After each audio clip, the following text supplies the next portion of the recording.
छात्री मानकु अशालीन व्यवहार करी माड़ खाइले शिक्षक। मयूरभंज जिला रासगोविंदपुर ब्लॉक अधीन झाटीगड़ा पंचायत रे एक विद्यालय शिक्षक छात्री मानकु अशालीन व्यवहार करथिबार अभियोग होईछि, जार एक वीडियो गणमाध्यम रे बेस भाइराल होईछि। शिक्षक जनक उत्त्यक्त ग्रामवासी माने उत्तम मध्यम दैछन्ति। अभियोग मुताबक उक्त पंचायत अधीन श्रीमा शिक्षा सदन सरकारी उच्च विद्यालय सुखदेव हांसदा प्रधान शिक्षक दायित्व थिबा बेले सुभाष दान 6 वर्ष धरी हिंदी शिक्षक अछन्ति। हिंदी शिक्षक चांद छात्री मानक विभिन्न प्रकार लालसा देखाई खराब व्यवहार करने असाधारण व्यवहार देखाती। एने गत जनवरी 30 तारिख दिन विद्यालय एक बैठक अनुष्ठित होता। तेबे एहा परे मध्य शिक्षक चांद व्यवहार कौन परिवर्तन न होवारु 2 तारिख दिन पुणी विद्यालय एक बैठक अनुष्ठित होता। मध्य वर्तमान सुधा शिक्षक चांद को छात्री मानक प्रति व्यवहार अत्यंत खराब होता, जहां नहीं आज स्थानीय ग्रामवासी माने उत्त्यक्त होई शिक्षक चांद को घेरिबा सहित माड़ मध्य मारिଛନ୍ତି। खबर पाई रासगोविंदपुर पुलिस घटनास्थल में पहुंची चांद को उद्धार करथिला। तेबे बीओ विजय कुमार पाणिग्राही निर्देश क्रमे एबीओ सुकुमार राउत विद्यालय पहुंची घटना बाबद तदंत कर रिपोर्ट प्रदान करिसेंती। ए बाबद में बीओ पाणिग्राही को पचार तदंत रिपोर्ट से जिला शिक्षा अधिकारी को प्रदान करेंगे और शिक्षक विरुद्ध दृढ़ कार्यानुष्ठान ग्रहण कर। नाम परिचय टिके आप नाम परिचय स्कूल नाम पिला माने सब अभियोग करछन्ती छात्र छात्री माने छात्री माने सब अभियोग आनछन्ती जे आपण छात्री माने को अशालीन व्यवहार करछन्ती माने को कलर इनर पिनछन्ती से बाबद पचारछन्ती पुणी हनीमून विषय रे सब कहउछन्ती किछि पचारि पिला माने अभियोग करछन्ती पिला माने अभियोग जो टॉयलेट रे जो लुचिक देखुछन्ती बोली कहउछन्ती ना मिछ କଥା टॉयलेट जाई किंतु प्रधान शिक्षक जहा कहउतिले ए बाबद गोटे प्रथम थर मीटिंग बसला से स्वीकार करते जो हाँ आप से सब कम कर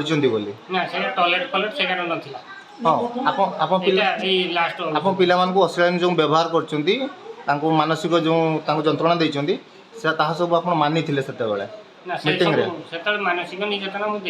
अशालीन व्यवहार करते जो पिला खराब कथा कहते हाँ से स्वीकार करते हाँ आप ये करुँच पिला प्रति जो अशालीन व्यवहार कर जुक्तियुक्त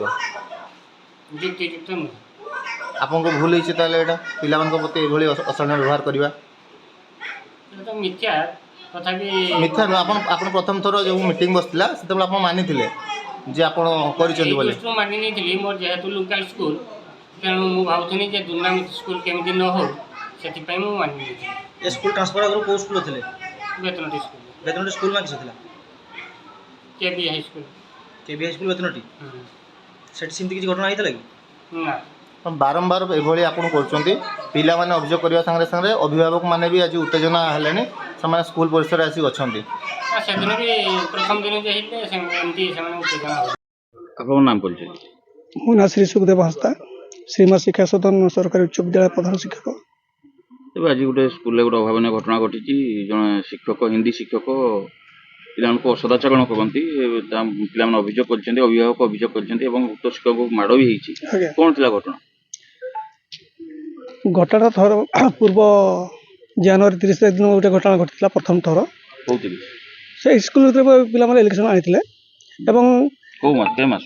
से जनवरी मास 30 तारिख से आईसीसी मेंबर एसएमसी मेंबर एवं पिलामानकर पेरेंट्स एवं स्कूल स्टाफ बसिकी समाधान कराइला हाँ सेटा से मानी हाँ स्वीकार करते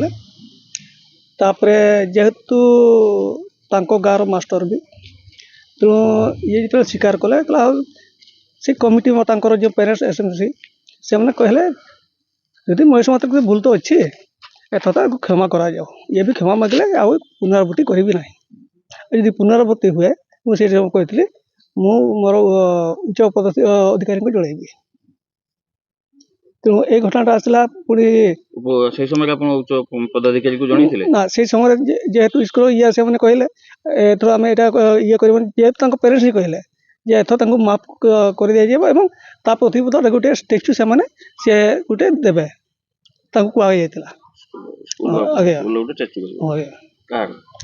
सुभाष बोस एबे कौन आज घटना कौन आज घटना दिने से रोषे रूम को जाते ସେଇଟା ହେଲା 2 ତାରିଖ ଘଟଣା। 2 ତାରିଖ ମୋତେ ପିଲାମାନେ ଏଲିଗେସନ୍ ଆଣିକି ଦେଲେ, କହିଲା କ'ଣ ନା ଆମେ ସିଆଡ଼େ ପରିସର ଯାଇଥିଲୁ ଆଉ ହିନ୍ଦୀ ସାର୍ ଆମକୁ ଚାହିଁଥିଲେ, ଏଇ ଘଟଣା ଥିଲା। ତେଣୁ ଆଜି ସେଇଟା ବିଚାର ହେବାର ଥିଲା। ତେଣୁ ବିଚାର ହେବା ପୂର୍ବରୁ ଏମାନେ ହାଉଲିଂ କରିଦେଲେ। ଯେଉଁ ପ୍ୟାରେଣ୍ଟସ୍ ନାହାନ୍ତି ସେ ବାହାରେ ଗାର୍ଡ଼ିଆନ୍ ବା ଆସିଲେ। ତେବେ ଯୋଉ ଶିକ୍ଷକ ହେଇକି ଗୋଟେ ପିଲା ପ୍ରତି କେବେ ଅଶାଳୀନ ବ୍ୟବହାର ବା ଅସଭ୍ୟ କଥା କହିବା କେତେ ଯୋଉ ଠିକ୍? ଏଟା ଠିକ୍ ନୁହଁ। ତ ଆପଣ ପୂର୍ବରୁ ବି ଯୋଉ ଉପରସ୍ଥ ଅଧିକାରୀକୁ ଜଣେଇନାହାନ୍ତି, ଏଥର ବି ଆପଣ ଜଣେଇ ନଥିଲେ, ନିଜେ ସମାଧାନ କରିବା ପୁଣି ଚେଷ୍ଟା କରିଥିଲେ? ନା ଏହା ପରେ ଆମେ ଯେଉଁ ବିଚାର ବସିଥାନ୍ତା ହେଲା ପରେ ମୁଁ ଲେଖି ଦେଇଥାନ୍ତି, ସେ ଲେଖା ବି ମୁଁ ରଖିଛି। ପ୍ରଶାସନ ଅଭିଯୋଗ କରୁଛନ୍ତି ପ୍ରଧାନ ଶିକ୍ଷକଙ୍କ ଉପରେ ଏବଂ ପିଅନଙ୍କ ଉପରେ ମଧ୍ୟ ଅଭିଯୋଗ କରିଛନ୍ତି। କ'ଣଟା ଅଭିଯୋଗ କରିଛନ୍ତି? ଯେହେତୁ ଏଇ ଜିନିଷଟା ଆମର ଉପରିସ୍ଥ ଅଧିକାରୀକୁ ଜଣେଇ ନାହିଁ, ସେଇଟା ହେଲା ତାଙ୍କର କହିବା କଥା। କିନ୍ତୁ ଯେଉଁମାନେ এই ଅଭିଯୋଗ ଆଣିଲେ ସେମାନେ ସେଇ ସ୍କୁଲ ମେମ୍ବର ନୁହନ୍ତି କି ଅଭିଭାବକ ନୁହନ୍ତି, ସେ ବାହାରିଆ। ଏବେ ସ୍କୁଲ ଭିତରେ ଯୋଉ ହିନ୍ଦୀ ଶିକ୍ଷକ ଅଛନ୍ତି ତାଙ୍କୁ ମାଡ଼ ବି ହେଇଛି। ହଁ ଆଜ୍ଞା। ତାପରେ ଏବେ କ'ଣ ଥାନାରେ କିଏ ଆସିଛନ୍ତି, କ'ଣ ପୋଲିସ କହୁଛି? ପୁଲିସ ଏପର୍ଯ୍ୟନ୍ତ କିଛି ଫେସଲା ବି କରିନାହାନ୍ତି, କ'ଣ କରାହବ। ଏଇ ଜଷ୍ଟ ବସିକିରି ସେଇ ଜଳଖିଆ ଖାଇଲେ ଏତିକି।